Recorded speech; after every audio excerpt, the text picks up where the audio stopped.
పచ్చకామర్ల వాళ్ళకి లోకమంతా పచ్చగా కనిపిస్తుంది అన్నట్లు అవినీతిపరుడికి 50 లక్షల రూపాయల లంచం ఇస్తూ దొరికిన దొంగకు ఏ పని చేసినా తప్పుగానే అనిపిస్తుందని కేటీఆర్ అన్నారు. కనబడుతుందట.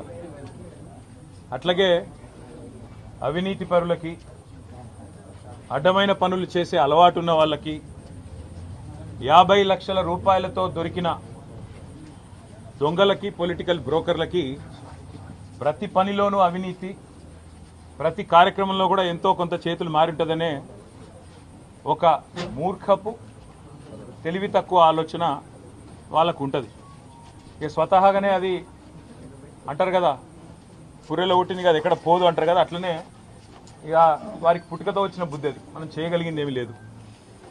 మరిన్ని అప్డేట్స్ కోసం మా ఛానల్ని సబ్స్క్రైబ్ చేయండి.